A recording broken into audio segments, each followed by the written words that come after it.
एक चोर था, एक चोर था। उसने अपने गुरुजी से पूछा, गुरुजी मेरा विवाह कब होगा? गुरुजी ने कहा, बेटा तेरा विवाह तो होगा उस दिन जिस दिन से ठीक तेरा विवाह रात को होगा और सवेरे तुझे फांसी हो जाएगी। जिस दिन तेरी फांसी निश्चित होगी, फांसी निश्चित होने के बाद तेरा विवाह निश्चित होगा। चोर ने कहा कि जब फांसी निश्चित हो जाएगी तो फिर विवाह करेगा कौन? बोले नहीं, ऐसे ही लिखा है तेरे भाग्य में। अब वो चोर तो चोर था, चोरी करना उसने छोड़ दी। चोरी नहीं करूंगा, फांसी नहीं लगेगी। मतलब देखो, उसने जान लिया कि मेरे साथ क्या होने वाला है। अब वो सावधान हो रहा है, पर जो होनी है होके रहेगी। आप कितने भी सावधान हो जाइए, कितने भी चालाक हो जाइए, पर जो लिख चुका है, जो किस्मत में है, मिलना है तय। एक दिन वहां से राजा की सवारी गुजर रही थी। ये चोर पहले चोरी करता था पर अब नहीं करता। राजा की नजर इस पर पड़ गई। राजा ने कुछ याद किया।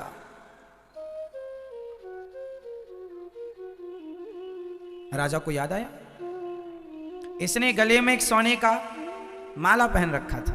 अब तो सुधर गया था, पर जो चुराया था वो तो था ही ना इसके पास। राजा ने देखा किसके गले में माला है, ये माला तो मेरा है। इसने कभी राजा का माला चुराया होगा। राजा ने पकड़ लिया, बुलाया दरबार में, तेरे पास माला कहां से आया? बहुत गोल गोल बातें की उसने। राजा ने कहा नहीं, ये तो मेरा है। उसने बाद में माना कि हाँ, मैंने आपके राज्य में भी एक दिन आपके महल में भी चोरी की थी, वहीं से ये मुझे मिला। राजा ने कहा तूने बहुत चोरी की है, मेरा भी बहुत नुकसान किया है, कल तुझे फांसी होगी। लो भैया, बेड़ियों में जकड़ गया, जेल में बंद हो गया। सिपाहियों ने कहा कोई इच्छा है तेरी? बोले आखिरी इच्छा यही है, जेल के अंदर ना रखो, पूरी रात मुझे जेल के बाहर रखो ताकि खुली हवा मिलती रहे मुझे। संयोग वो बाहर था जेल के, सड़क में एक पेड़ के नीचे बैठा था कि तभी एक माँ और बेटी वहां से गुजरी। एक माँ और बेटी जब वहां से गुजरी तो सिपाही ने पूछा तुम कौन हो? उन्होंने कहा भैया हम इस शहर में, इस नगर में नए नए आए हैं, बड़े गरीब हैं, कुछ काम मिले तो पेट भर रोटी मिल जाएगी। चोर वहीं था, सुन रहा था। बड़ी प्यास लगी है, चोर ने पानी मांगा तो उस मां ने उसे पानी पिलाया। चोर ने कहा कि ये तुम्हारी बेटी है? हाँ मेरी बेटी है। क्या चाहती हो तुम? बोले कोई नौकरी मिल जाए, कोई सब ठीक हो जाए, गरीब हैं बड़े, खाने को व्यवस्था नहीं है। पर तुम कौन हो? बोले मुझे कल फांसी पर लटकना है, मैं चोर हूं, पर सुनो मैं तुम्हारी गरीबी मिटा सकता हूं। कैसे? बोले मैं चोर हूं, मैं तो कल मर जाऊंगा, पर मैंने कुछ धन गड़ा रखा है जगह पर। यदि तुम अपनी बेटी का विवाह मेरे से कर दो तो मैं सारा धन से पता बता दूंगा और तुम धनवान हो जाना। तो लड़की की मां ने कहा चोर, मैं अपनी बेटी का विवाह तेरे से कर भी दूं और तू मुझे धन भी बता दे, मैं धनी भी हो जाऊं, तो बता इसमें तेरा लाभ क्या है? एक रात के लिए तू किसी का पति बन, इसमें क्या लाभ है तेरा? चोर बोला, रोते हुए बोला, मेरा एक ही लाभ है। क्या? बोले जब मैं मर जाऊंगा, मेरे मरने के बाद ही सही मेरा बच्चा होगा। यदि मैं इसका पति बना तो बच्चा होगा, और बच्चा होगा तो वो मुझे पिंडदान देगा। और मैंने कोई ऐसे तो पुण्य किए नहीं कि मेरा उद्धार हो जाए जीते जी सिर्फ चोरी की है, गलत काम किया है। अब एक उम्मीद है कि यदि मेरी औलाद, मेरी संतान मेरा पिंडदान करती है और वो सही रास्ते पर चलती है तो उसके पुण्य से, उसके पिंडदान से मेरा उद्धार हो जाए। बस ये लोभ है।